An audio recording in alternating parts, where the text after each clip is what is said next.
La mastication est une opération qui est prise dans la longue étape de la digestion. La digestion, c'est un ensemble d'opérations qui tend à réduire quelque chose qui est gros, qui est visible, vers du microscopique pour nourrir nos cellules. La digestion se spécialise en différents organes. Il y a d'abord la bouche, puis l'estomac, l'intestin grêle, dans lequel il y a différentes parties, donc le duodénum, le jujénum, l'iléum, le caécum, puis le côlon ascendant, le côlon transverse, le côlon descendant, puis le rectum et l'anus. Et donc l'étape la plus intéressante au niveau de ce passage externe-interne se situe au niveau de l'intestin grêle, puisqu'il s'agit de l'étape de l'absorption. On va absorber des molécules extérieures qui appartiennent au monde, et elles vont rentrer en nous et vont devenir notre propre structure. On va les absorber, elles vont circuler à l'intérieur de la voie sanguine, puis tous ces micronutriments et macronutriments vont aller alimenter nos cellules. Quand elles arrivent au niveau de la membrane cellulaire, au niveau de la couche externe de la cellule, elles vont être assimilées, c'est-à-dire qu'elles vont rentrer au cœur de la cellule pour pouvoir fabriquer nos propres protéines, voilà, ou pour tout simplement faire fonctionner la cellule qui a besoin de glucose pour fabriquer l'énergie qu'on va utiliser pour toutes les opérations du corps pour bien fonctionner, pour nos muscles, pour notre cerveau. Et la cellule va fabriquer toutes nos hormones, tous nos neurotransmetteurs. Donc, en fait, digérer, c'est ce qui nous maintient en bonne santé sur le plan physique, mais aussi sur le plan psychique. Et la première étape, c'est la bouche. Mastiquer est une des premières étapes, même si quelque part, en fait, ça commence déjà rien que quand on a envie de manger, qu'on pense qu'on a des images mentales, on commence à insaliver, notre cerveau commence déjà à envoyer des sucs digestifs. La bouche, elle est équipée de dents et de salive. Donc c'est ça les deux étapes importantes, c'est le broyage et l'humidification des aliments. Le broyage, donc c'est la première étape qui ne va être qu'une suite d'étapes de découpage, et une fois qu'il n'y aura plus nos dents, il va y avoir des enzymes qui sont des petits ciseaux qui ne vont cesser de découper les macromolécules en petites molécules, toujours dans cette visée de nourrir la cellule qui est infiniment petite. Et donc c'est pour ça qu'on est équipé d'une super dentition faite de incisives, canines, prémolaires et molaires. Donc on peut prendre une minute en silence. Donc on peut fermer les yeux, s'installer confortablement dans notre chaise et avec la langue, commencer à percevoir les différentes pointes, les différents creux, la qualité de recouvrement de nos dents, le pointu vraiment incisif des canines.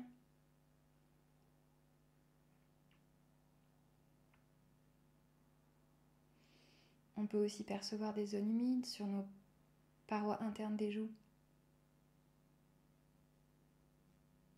On peut voir les canaux qui irriguent de salive notre muqueuse, le palais dur, le palais mou. Et tout ça, c'est le fruit d'une évolution lente qui a pris des millions d'années de spécialisation du vivant.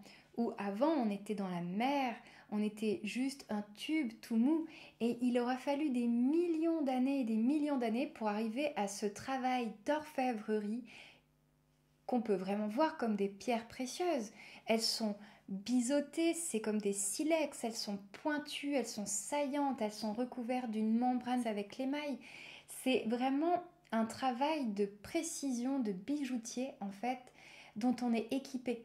Nos dents sont de véritables bijoux, et il y a une incroyable intelligence du vivant aussi à l'œuvre au niveau de la spécialisation. Chaque dent a une forme différente pour répondre à une fonction particulière. Et il aura fallu des millions d'années pour qu'on puisse bénéficier en fait d'une dentition qui est une dentition aussi parfaite que la nôtre. Nous, aujourd'hui, au XXIe siècle, on est prêt à sacrifier ça, ce travail de millions d'années de spécialisation du vivant, juste parce qu'on est pressé, qu'on doit prendre un train, qu'on doit prendre le métro, qu'on doit aller vite, toujours plus vite, et donc on va mal mastiquer. Et ça va avoir des conséquences comme des ballonnements, des putréfactions, des fermentations, des spasmes, des remontées œsophagiennes. Tout ça, en fait, c'est dû au fait qu'on aura mal mastiqué. Parce qu'en fait, comme la bouche, c'est la première étape de cette longue série, si ça se passe pas bien au niveau de la bouche, l'estomac, qui est simplement un muscle comme une sorte de poche qui est équipée de muscles, sa seule capacité, c'est de malaxer pour bien mélanger le bol alimentaire. Et ensuite, les intestins, leur fonction, ça va être, comme je disais tout à l'heure, l'assimilation. Donc il va falloir que tout ça soit bien réduit. Donc il y a tout un ensemble de mécanismes d'enzymes et on va découper comme ça les lipides, les glucides, les protéines pour arriver, comme je disais tout à l'heure, à assimiler au niveau de la cellule. On commence à mastiquer un morceau de pain. Mais admettons, on le gobe plus vite que la normale, notre estomac va peiner à le mastiquer, il va avoir mal, il va être compressé, il va faire beaucoup plus de travail que la normale, donc on va fatiguer notre estomac. Donc l'aliment va continuer à descendre au niveau de l'intestin, il va suivre son chemin jusqu'au rectum, au niveau du côlon ascendant, tout ce qui n'aura pas été prédécoupé, découpé par nos enzymes. Comme nos enzymes ont une capacité maximale, par exemple sur une pièce de 1 euro, par exemple nos enzymes vont pouvoir rogner que 3 mm². Et donc en fait il va nous rester un gros morceau comme ça qui va rester stagné dans notre côlon ascendant et il stagne à l'intérieur de notre côlon. Mais notre côlon n'est pas équipé et prévu en fait pour faire face à cette matière qui va donc entrer en putréfaction. Ça va fermenter, ça va produire des gaz, des alcools et en fait on va créer des toxines et on va s'auto-intoxiquer avec ces éléments qui sont là en stagnation. Et si c'est un morceau de viande par exemple, puisqu'en fait nos enzymes de la même manière ont une capacité optimale de réduction de la matière, mais si le bout qu'on lui a amené est trop gros, et ben le morceau va rester stagné dans notre côlon descendant et là c'est pareil, la matière va pourrir à l'intérieur de notre côlon. Gaz non odorant, c'est lié à la fermentation et les gaz odorants sont liés à la putréfaction des protéines. Mastiquer, c'est la première étape qui va nous permettre d'éviter d'user et de fatiguer l'ensemble de nos organes, notamment le pancréas qui fabrique énormément d'enzymes. Là où ils n'ont pas besoin de produire du travail, il faut déjà bien mastiquer. Boire ce que l'on mange et manger ce que l'on boit. Voilà, c'est la deuxième opération très importante de la bouche, c'est l'humidification. Donc broyage et humidification.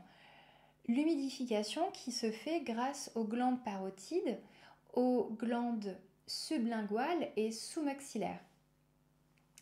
Et donc ce sont des petites poches qui fabriquent la salive et cette salive ensuite est irriguée à l'intérieur de nos muqueuses grâce à des petits canaux. Et l'humidification est très importante parce qu'à l'intérieur de notre salive, il y a aussi des enzymes qui prédigèrent les amidons. Et aussi, il y a chez les enfants des antibactériens. Mais elle est aussi très importante parce qu'elle nous permet d'arriver au sentiment de satiété plus rapidement que si on gobe rapidement un aliment. Ce sentiment de satiété est très important parce qu'il nous permet de rester dans cette idée de la frugalité. Il est très important de toujours sortir de table avec un léger sentiment de faim. Parce qu'en fait, on se rend compte que dans nos sociétés occidentales, on est dans un excédent alimentaire. On mange en trop grande quantité, on mange trop vite, donc on mange 2 fois plus que ce qu'on devrait manger notamment. La mastication, c'est tout ça, mais c'est aussi l'ouverture du goût. En fait, quand on mastique, on prend le temps de bien percevoir chacune des saveurs, l'amer, le piquant, le salé, le sucré. Et tout ça nous amène un sentiment de plaisir, de sérénité, de bien-être. Ce plaisir est nécessaire aussi à notre bon fonctionnement puisque l'alimentation est aussi très liée sur un plan psycho-affectif. C'est rassurant, ça nous apporte de la joie, c'est souvent vécu dans de la convivialité. Donc manger, c'est aussi nourrir une dimension psycho-affective et bien mastiquer, c'est permettre en fait à cette fonction d'arriver à satiété elle aussi. Qu'en mastiquant correctement, notre cerveau est bien informé et il va dire à l'estomac toi tu vas envoyer les pepsidases, au pancréas toi tu envoies les lipases, à l'intestin grêle tu vas envoyer tel type et tel type d'enzymes. L'idéal serait de mâcher 40 fois un aliment, parce qu'au plus on mâche, au plus on fait fonctionner nos muscles, au plus on se met dans un état de ralentissement, d'apaisement, et tout ça va permettre les bons sucs d'arriver, de détendre les muscles, et donc toujours dans cette idée d'optimiser notre assimilation au niveau cellulaire.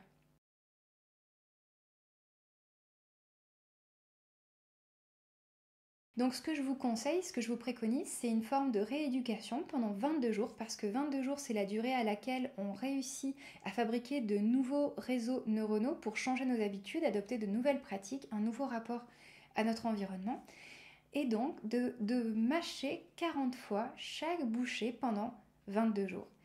Ça va vous permettre en fait de ralentir, de changer de système. En fait, au lieu d'être en orthosympathique, vous allez passer en parasympathique.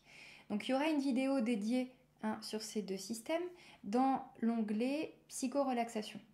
Et c'est nécessaire de comprendre en fait que l'orthosympathique, c'est le système de l'action, du fait de donner de soi, de bosser, de travailler, d'aller vite, de courir, de la course, de la fuite. Et le système parasympathique, c'est le repos, la détente, la joie, la sérénité, l'assimilation. Ralentir va permettre de soutenir la fonction parasympathique. Et donc, on va optimiser cette dimension de l'assimilation cellulaire. On va pouvoir pratiquer la respiration ventrale qui, elle aussi, va soutenir le système parasympathique au niveau abdominal. Et donc, cette détente va aussi permettre un meilleur fonctionnement de tous nos organes de la digestion. Et bien, j'espère que je vous aurai convaincu à quel point c'est nécessaire et crucial de bien mastiquer aussi pour rendre hommage à ce travail d'orfèvrerie et à cette magnifique bijouterie que nous avons grâce à nos dents.